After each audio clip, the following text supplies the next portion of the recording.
শুধু পড়া নয়, শিশুদের সুস্থতাও এখন স্কুলের দায়িত্ব। শিলিগুড়ি নেতাজি বয়েজ প্রাইমারি স্কুলে ব্যতিক্রমী নজির। এই স্কুলে খাতা কলম নয়, এখন আলোচনার কেন্দ্রে জলের বোতল।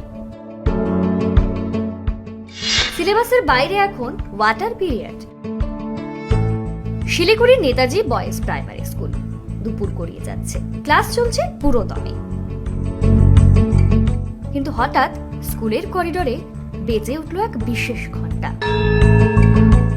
এই ঘন্টা পড়া মানে ছুটির ঘন্টা বা ক্লাস শেষের ঘন্টা নয়, বরং পানীয় জল পান করার জন্য বিশেষ ঘন্টা। তীব্র দাবদাহে শিশুদের পর্যাপ্ত জল খাওয়ার অভ্যাস করে তুলতেই এই অভিনব ওয়াটার বেল চালু করেছে স্কুল কর্তৃপক্ষ। হ্যাঁ, ওয়াটার বেল প্রোগ্রামটা হলো মূলত ছাত্রদের সুস্বাস্থ্যের কথা মাথায় রেখে এবং ওদেরকে স্বাস্থ্য সচেতন করে তুলতে। ওদের যেহেতু জল খাওয়ার বিষয়ে কিছুটা অনীহা রয়েছে, ছোট বাচ্চা বোঝে কম, তাই জলটাকে নিয়মিত যাতে ওরা পান করে সেই উদ্দেশ্যকে মাথায় নিয়ে আমাদের এই ওয়াটার বেল প্রোগ্রাম। সেটা দিনে দুটি নির্দিষ্ট সময়ে বেল বাজানো হবে, ঘন্টা বাজানো হবে। সেই ঘন্টার আওয়াজ যখন ওদের কানে পৌঁছবে তখন ওদের বাধ্যতামূলকভাবে ওদেরকে কিন্তু জল পান করতে হবে।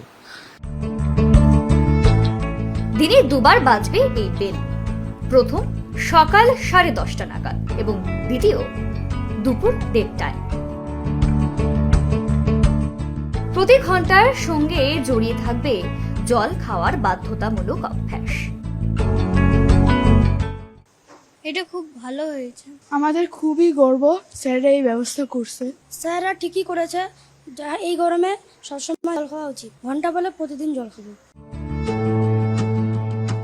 শুধু বেল বাজলেই হবে না, প্রতিটি ছাত্র জল খাচ্ছে কিনা তার নজর রাখছেন শিক্ষক শিক্ষিকারা।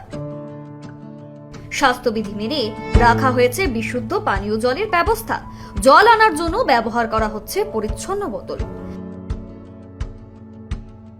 জল খাওয়ার গুরুত্ব ছোট থেকে বোঝাতে এই উদ্যোগ নিঃসন্দেহে প্রশংসনীয় বলছেন অভিভাবকেরাও।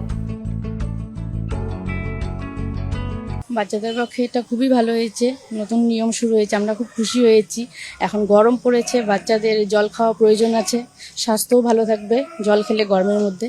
হ্যাঁ, এটা বাচ্চাদের অভ্যাসটাও হবে। সকালবেলা ওরা ঘুম থেকে আসে, এখানে জল সেরকম খেতে পারে না, কিছু হলে জল খেলে ওটা ভালো হবে। প্রচন্ড গরমে যেখানে রাজ্য জুড়ে জলসংকট আর ডিহাইড্রেশনের আশঙ্কা দেখা দিচ্ছে, সেখানে শিলিগুড়ির এই স্কুলের ওয়াটার বেল কার্যত এক দৃষ্টান্ত। শুধু পড়াশোনা নয়, শিশুদের সুস্থতা নিয়েও ভাবছে স্কুল। এটাই তো চাই। শিলিগুড়ি থেকে ক্যামেরায় প্রবীর দাসের সঙ্গে জয়দীপ বাগের রিপোর্ট, নিউজ লাইভ বাংলা।